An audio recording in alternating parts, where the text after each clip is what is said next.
Borneo Inspirasi.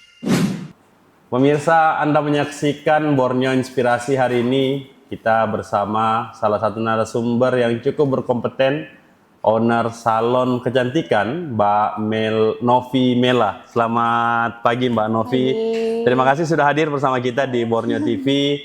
Serba pink ya, hadirnya serba pink dan memang mungkin salon kecantikannya salon kecantikan warna pink juga ya.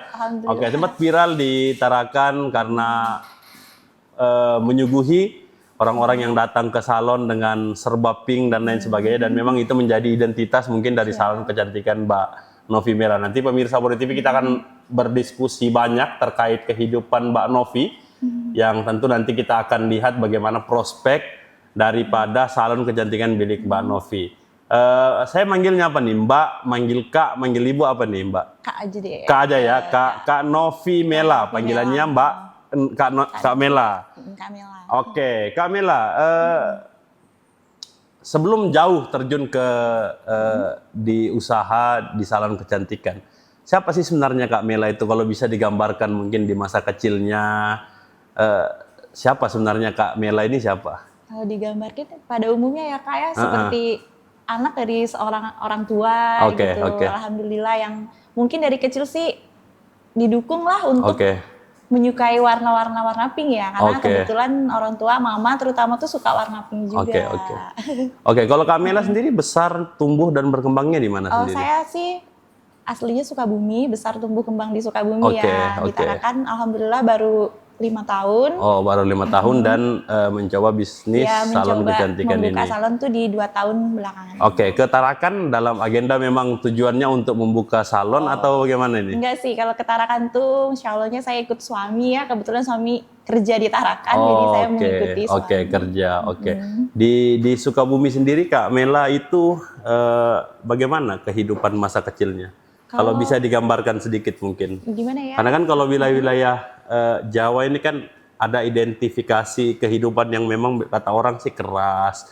Itu bagaimana Kak Mela? Sebenarnya sih kalau untuk saya pribadi itu kehidupan yang keras sih nggak saya alami ya. Karena kan saya kecil dari orang tua sama orang tua. Terus untuk terjun ke dunia usaha itu saya mulai dari tahun 2016 sih Kak sebenarnya. 2016 sudah salon kecantikan? Enggak Kak, saya kebetulan suka passion sama hal-hal yang berbau dengan kecantikan. 2016 mulai bisnis. Alhamdulillah 2016 mulai, zaman dulu itu kan Kak kita modal posting. Terus kita pesen dulu nih, ada customer yang mau baru kita orderin. Jadi dari kecil dulu Kak. Jadi berarti geliat bisnis itu muncul dari diri sendiri atau memang orang tua seorang pembisnis Kak? Kebetulan enggak sih Kak, kebetulan tuh mungkin saya sendiri sih di keluarga itu yang di lingkungan keluarga justru karena kan ada stigma juga masyarakat mengatakan bisnis ini kan untung rugi, banyak ruginya kurang untungnya, apalagi memang di rata-rata yang memang orang yang keluarganya tidak bergelut di bisnis, biasanya itu stigma terhadap usaha-usaha tuh negatif. Pasti Tapi sih. Kak Mela sendiri kan terbukti bahwa ternyata tidak lahir dari sosok orang tua yang seorang bisnis. Terus merasa bahwa saya punya basic berbisnis nih. Ini sejak kapan itu dirasakan itu? Saya tuh merasanya dari kecil sih, dari SMP, mulai SMA itu kayak saya berani nih. Dulu zaman kecil dulu tuh kan kita sering beliin tuh binder-binder sama orang tua ya, yang warna-warni. Terus saya mulai tuh, aku mau jual aja nih sedikit-sedikit. Kadang temen kan ada yang mau. Dari situ kayak, enak ya, kayak tahu punya uang sendiri gitu loh Kak. Jadi inspirasinya tuh dari situ sih, kayak suka gitu. Walaupun cuma Rp1.000 lah gitu. Intinya suka berbisnis mulai dari SMP itu. Dan memang didukung sama orang tua. Alhamdulillah sih awalnya enggak ya Kak. Awalnya mungkin orang tua mempunyai target anaknya menjadi seperti mereka. Tapi ternyata, orang tua apa nih? Kebetulan sih semuanya PNS ya Kak. Alhamdulillah ya PNS ya. Alhamdulillah. Apalagi PNS ya, kalau orang tua PNS tuh jarang. Biasanya kan orang tua tuh kan kalau pepatah bilang tuh buah itu nggak mungkin bisa jatuh jauh dari pohonnya. Kalau orang tuanya PNS biasanya keinginan orang tua ya anaknya PNS juga. Gitu, akhirnya ditentang gitu Kak ya? Ditentang Kak, awalnya ditentang. Cuman mungkin mama, terutama mama yang melihat anakku nih hobinya kesini nih. Terus kita mau buktiin ternyata hobi kita bisa menghasilkan yang positif, Kak. Ya, Nah, jadi waktu itu mungkin di tahun 2016 itu modal awal itu orang tua modalin waktu itu 10 juta untuk baju gitu. Awalnya jualan baju. Itu jualan. baju didesain sendiri, Kak? Enggak sih, Kak. Kita kayak belanja terus kita jualin. Oke. Kemudian berangkat dari orang tua yang mendukung, yang apalagi di awal kurang mendukung. Tapi bagaimana sih sebenarnya sosok orang tua di mata Kak Mela sendiri? Kalau bahas orang tua sih, yang pasti sedih ya, Kak. Ya. Terutama mungkin dari Jawa saya ke sini itu restu orang tuanya awalnya sangat sulit ya, karena kan jauh sekali ya di Tarakan. Iya. Berapa bersaudara, Kak? Saya 2 bersaudara, Kak. Oke. Jadi kebetulan saya anak pertama. Menikah langsung ikut suami yang jauh sekali itu. Awalnya mungkin adalah ribut-ribut kecil, Kak. Cuman saya sadar juga, mungkin mama juga menyadari ya, surganya istri kan suami, Kak, kalau sudah menikah. Nah, jadi saya ikut sama suami. Jadi kemudian diizinkan untuk ikut ke suami. Ikut suami. Lalu suami juga mendukung untuk berusaha. Setelah orang tua sih support yang begitu besar tuh suami juga sih, kayak setelah menikah lah. Intinya suami. Terus Kakak gimana ngelihat kehidupan di Tarakan ini dan potensinya seperti apa sebenarnya? Alhamdulillah sih, awal saya ke Tarakan sih saya sempat bingung ya, Kak ya. Namanya saya orang baru. Orang baru apalagi tinggal di 613 ya. Aduh.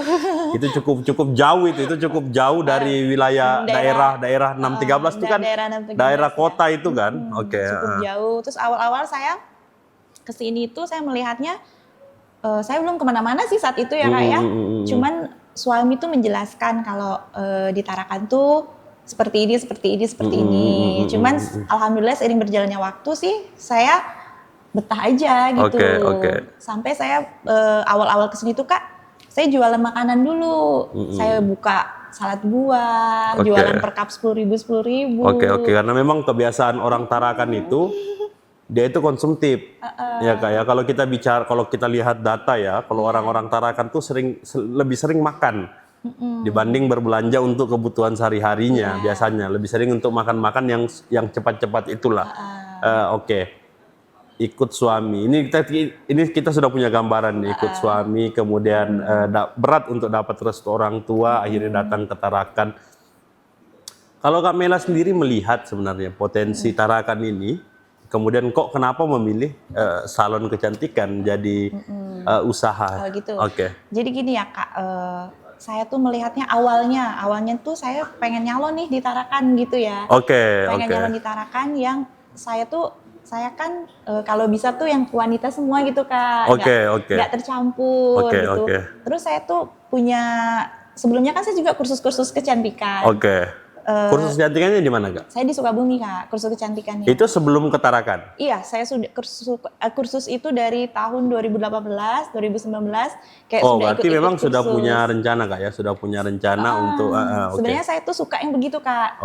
Prinsip saya kursus itu cepat menghasilkan gitu loh. Jadi sebagai kayak bahan saya gitu loh.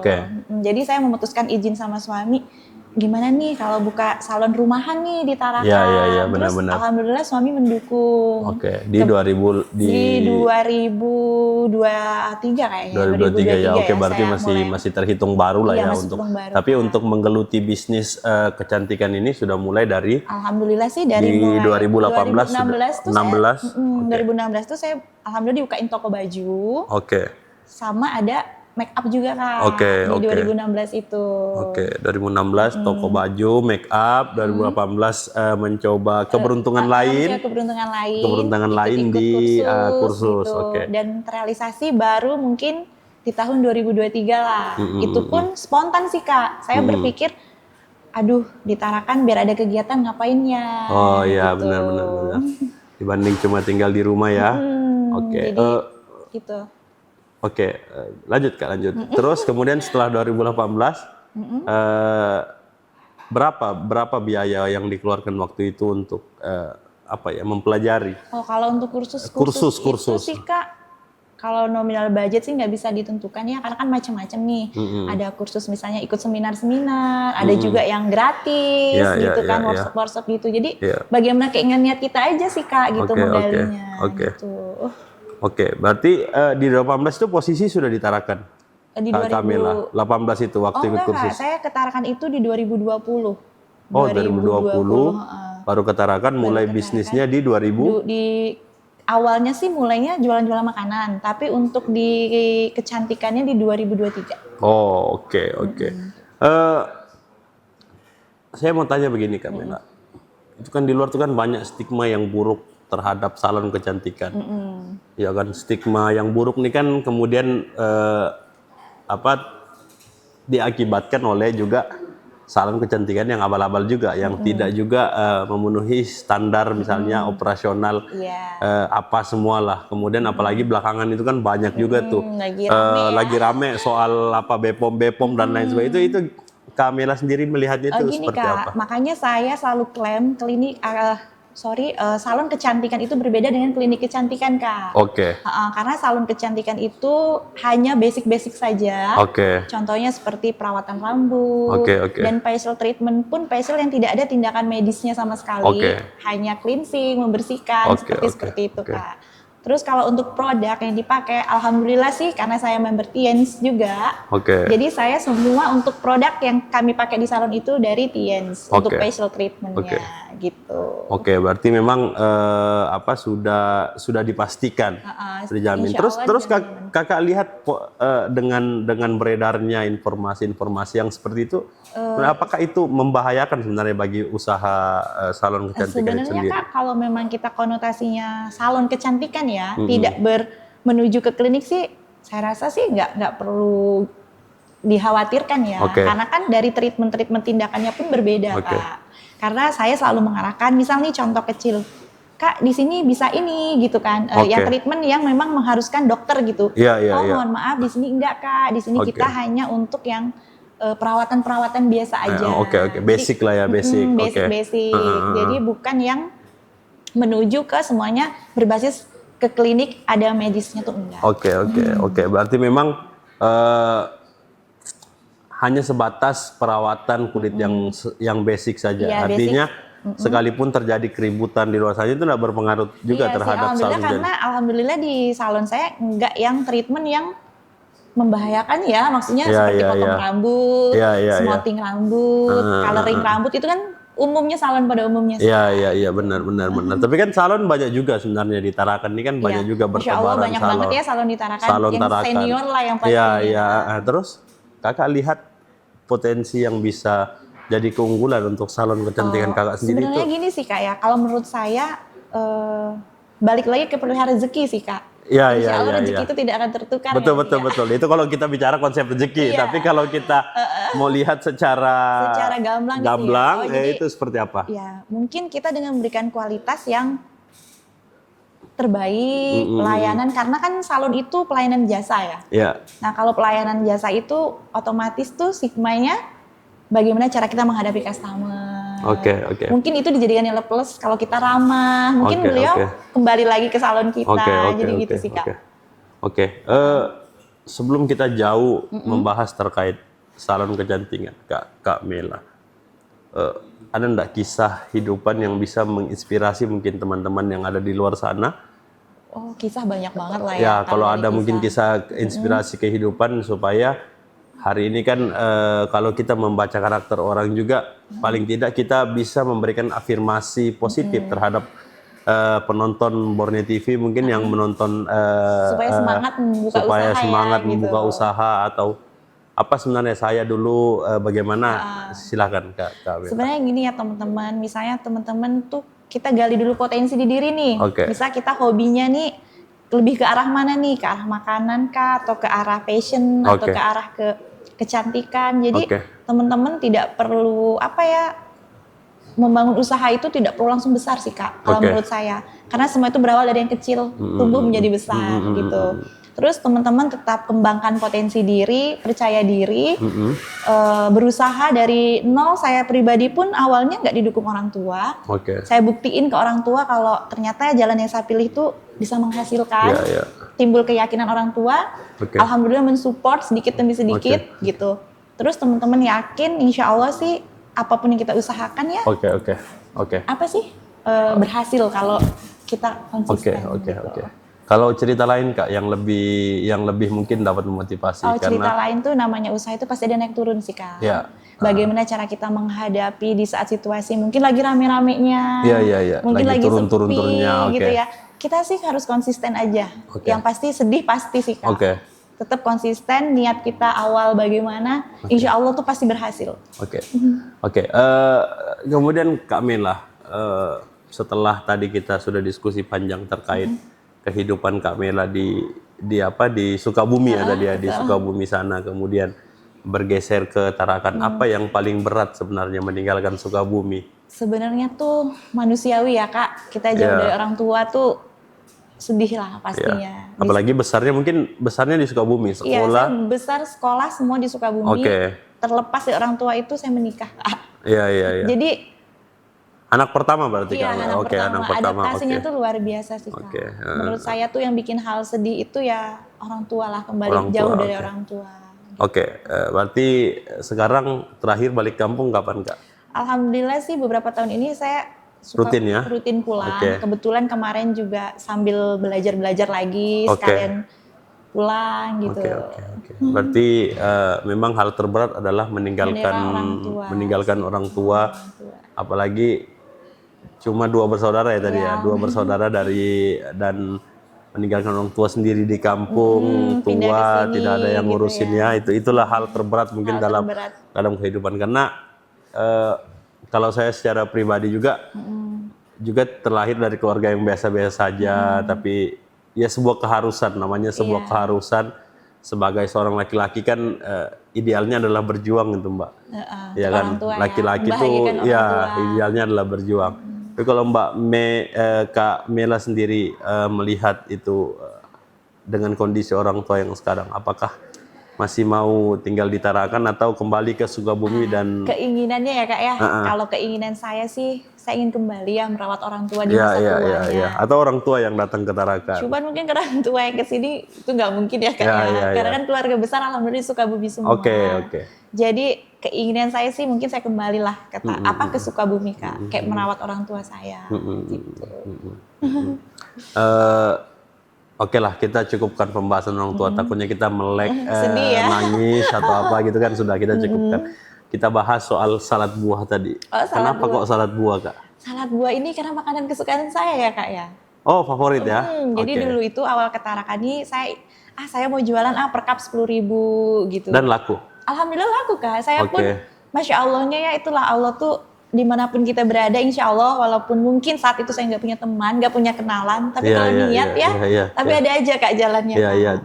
Cara mempromosikannya gimana? Kebetulan waktu itu saya punya teman Kak, teman pertama saya di Tarakan lah pastinya teman pertama saya di Tarakan, jadi yang kebetulan orang Tarakan. Iya, kebetulan orang Tarakan.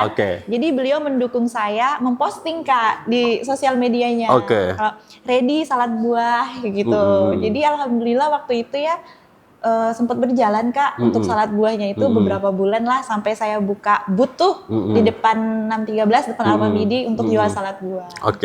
Dan itu mendapat respon baik dari masyarakat. Alhamdulillah. Tapi kok nggak dilanjutkan Kak? Nah itu Kak, itu tadi. Apakah ini setara dengan konsep manusia tuh jarang bersyukur, sudah punya salad buahnya sudah jalan tapi ditinggalkan akhirnya buka yang lebih gede, itu gimana Kak? Jadi gini Kak, salad buah itu kebetulan ya saya saat itu kan baru ketarakan ini karena menikah mengikuti suami ya.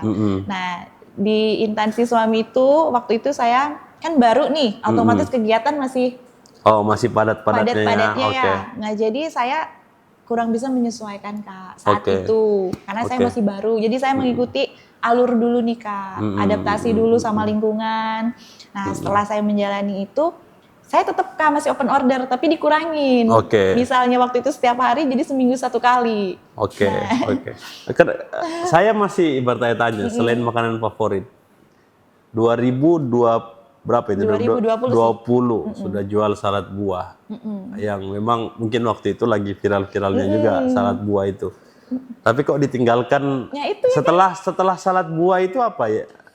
ke usaha yang mana? Tetap sih Kak ya, waktu itu makanan tetap, cuman beberapa waktu itu saya off dulu makanan. Nah, saya lanjut buka salon kecantikan. Oh, oke. Setelah salad buah langsung ke salon kecantikan ya? Setelah buka makanan itu saya off dulu, saya buka ke salon kecantikan. Oke. Gitu. Dengan basic yang dipelajari di tahun 2018 itu. Dari mulai 2018, 2019 saya udah ikut-ikut kursus Kak. Jadi oke, memang kursus itu diikuti untuk rencananya memang membuka salon. Iya, rencana sih namanya kita punya impian ya Kak ya. Mungkin impian dan mungkin saat ini modalnya sudah punya. Jadi saya kayak berani nih gitu untuk membuka kecil-kecilan dulu. Gitu. Itu posisinya di mana Kak? Posisi kalau untuk ini. Alamat salon saya sih di Pasir Putih ya Kak ya, di Perumahan Darussalam. Di Blok E nomor 8. Ada tuh rumah warna pink. Memang karena memang serba pink ya. Tadi mobilnya warna pink juga. Saya masuk juga full pink gitu ya. Tapi itu untuk perempuan. Kalau laki-laki tidak dianjurkan ya. Salon khusus wanita sih. Salon khusus wanita. Masih terbesit di pikiran saya setelah kakak mencoba memulai usaha lalu ditolak oleh orang tua karena memang orang tua punya basic ingin anaknya menjadi apa gitu menjadi ya, apa ya, orang tua tuh selalu punya gambaran yang ideal terhadap seperti apa anaknya ke depannya. Pasti Kak, namanya orang tua. Dan anak pada berjalannya waktu dia pasti punya idealisme dalam diri tentang dia ingin menjadi seperti apa. Berarti saat penolakan itu bagaimana Kak Mela meyakinkan orang tua bahwa jalan yang saya ambil adalah jalan yang terbaik untuk hidup saya ke depannya? Nah gini Kak, ini berat ini. Berat nih pertanyaan ini karena saya saat itu juga benar-benar ribut sama orang tua pasti Kak. Karena bagaimana ya Kak, kita menjalani sesuatu yang tidak kita suka. Itu tuh saya nggak dengan hati ngejalaninnya. Jadi maunya orang tua saya seperti ini, sementara saya sukanya seperti ini. Jadi tuh ya itu tadi saya berusaha meyakinkan Kak. Nggak langsung enak sih Kak, semua tuh perlu perjuangan juga. Walaupun memang tidak dipungkiri ada kontribusi dari orang tua lah gitu. Tapi apa akhirnya yang nge-trigger orang tua tuh sepakat?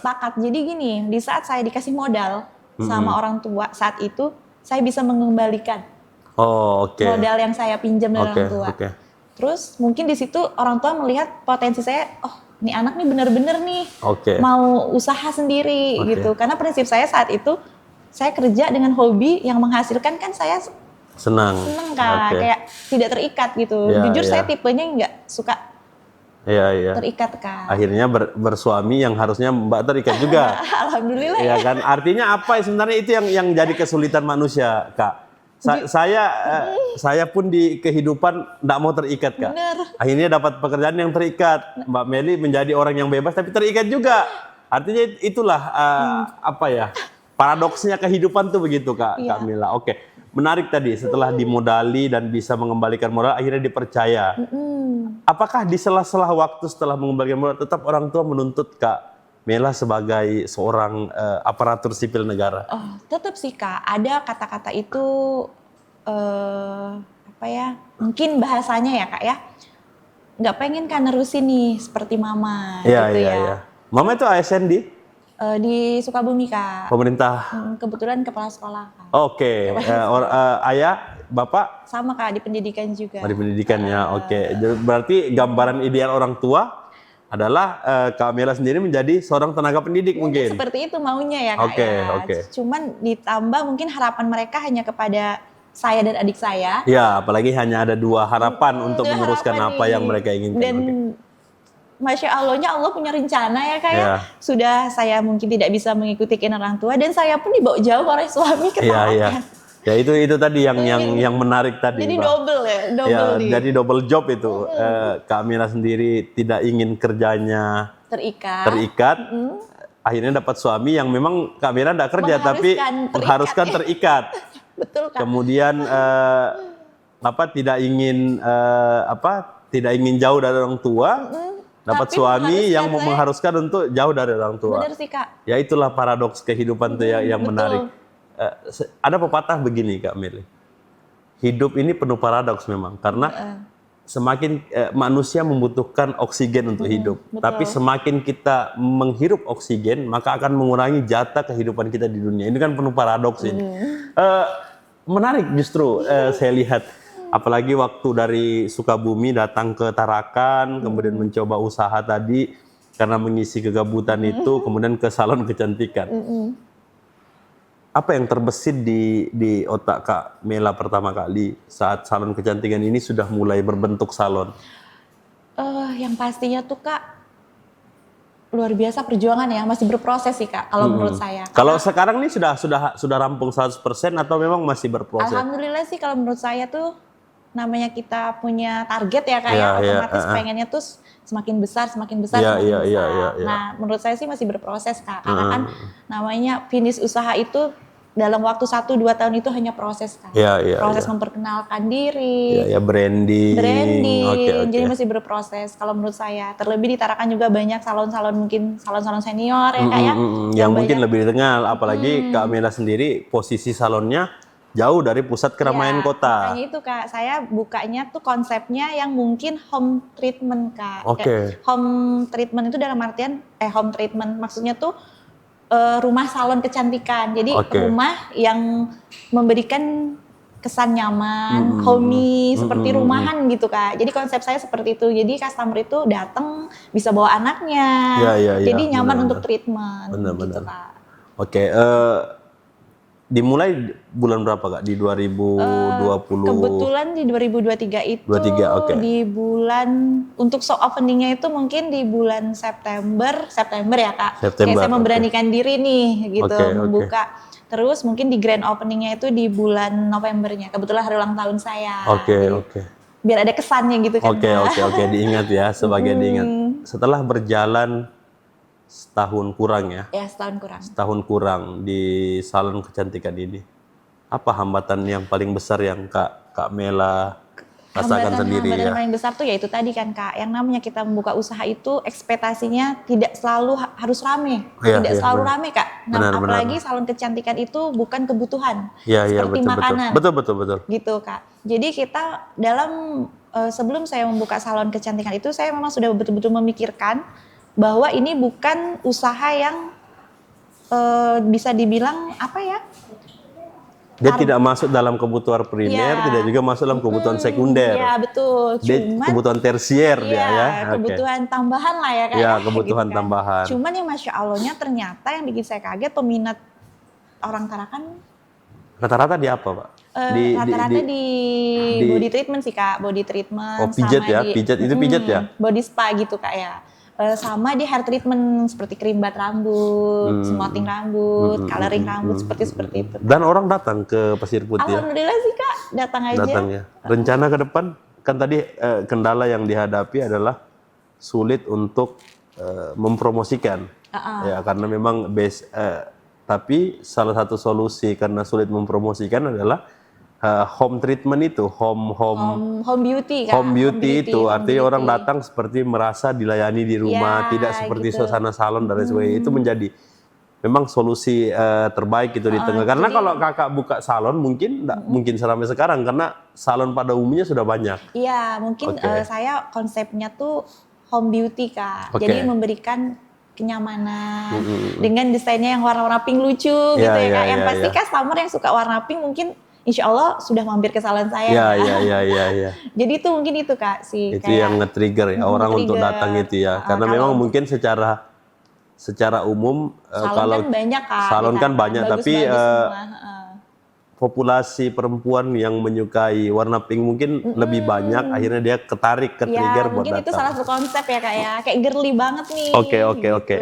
Berjalannya waktu di salon kecantikan ini sebenarnya. Hambatan yang paling berat dihadapi oleh Kak Mela sendiri dalam paling tidak mempertahankan usaha ini. Gitu ya. Ya mungkin itu tadi Kak, di saat mungkin tiba-tiba sepi, bagaimana caranya sih kita harus mempertahankan satu operasional di salon. Bagaimana cara kita bisa membayar karyawan. Iya benar. Itulah Kak yang menjadi PR kita. Jadi pemilik itu bukan enak sih Kak menurut saya. Benar. Karena otak kita dipikir bagaimana caranya salon kita tuh tetap berjalan, berkembang di tengah mungkin ekonomi yang sedang tidak baik-baik saja. Iya betul. Karena ya itu tadi resikonya usaha yang saya pilih ini bukan kebutuhan. Iya. Jadi itu balik lagi ke mental sih Kak, menurut saya. Itulah saya selalu bilang untuk teman-teman yang mau buka usaha itu bukan hanya bermodalkan modal uang. Iya. Tapi mental. Mental di saat kita jatuh, mental di saat kita sedang dipuji-puji, itu tuh luar biasa Kak. Pernah enggak mentalnya kena gara-gara usaha ini? Alhamdulillah ya kayak namanya hidup itu pasti ada. Naik turun itu pasti ada, up down itu pasti ada. Cuman ya balik lagi ke keyakinan kita sih Kak. Di saat kita jatuh, kita berpikirnya namanya hidup itu pasti ada ujian sih. Gitu. Betul. Terus dalam kehidupan juga kan kita tidak bisa memaksa orang untuk semua suka kita Kak. Iya betul. Tapi kan bagaimana caranya kita bersikap tetap baik walaupun mungkin feedback baiknya ke kita ya udahlah gitu. Iya benar. Kalau ada pepatah bilang kalau ada orang lempar kita dengan batu balas dia dengan bunga, tapi ikuti dia punya pot bunganya ikutin juga sekalian kayak gitu ya. Gitu kayak. Tadi sudah kena mental, sudah kemudian berjalannya usaha. Harapan ke depannya Kak Mela, gambarannya terhadap usahanya ini seperti apa sih? Kedepannya mau bikin lebih gede atau apa rencananya ditarakan? Semua manusiawi ya Kak ya. Semua manusia yang punya usaha itu pasti ingin usahanya tuh naik. Dari kecil menjadi besar. Ya itu tadi Kak. Semua orang pasti pengen, harapannya saya sih bismillah. Mungkin suatu saat sudah waktunya saya pindah. Saya buka juga di Sukabumi gitu. Dan ditarakan tetap ya? Mudah-mudahan sih Kak ada yang bisa manajemen, mungkin masih buka. Karena resikonya pekerjaan suami berpindah-pindah tempat, akhirnya gitu. memang di mana tempat singgah, disitulah mungkin akan dibuka salon kecantikan itu. Mungkin gitu ya. Apa sih namanya Kak? Kita sudah diskusi panjang, saya nggak tahu namanya. Mela Beauty Studio Kak. Mela Beauty Studio. Kalau di Instagramnya apa? Iya Kak, Mela Beauty Studio. Mela Beauty Studio juga. Betul. Logonya warna pink berarti ya? Iya. Warna pink ya. Ini agak pink, jadi agak ngejreng kita di siang-siang hari ini kita. Kemudian yang terakhir Kak Mela, apa yang mau disampaikan dari pelajaran hidup Kak Mela tadi, bahwa memang lah kalau kita bisa tarik kesimpulan memang Kak Mela didukung walaupun memang tidak sepenuhnya didukung oleh orang tua. Di awal juga sempat terjadi penolakan. Apa yang mungkin mau disampaikan sebagai bahan inspirasi? Inspirasi ya teman-teman, misalnya nih sama seperti saya punya hobi atau yang tidak didukung orang tua ya Kak ya.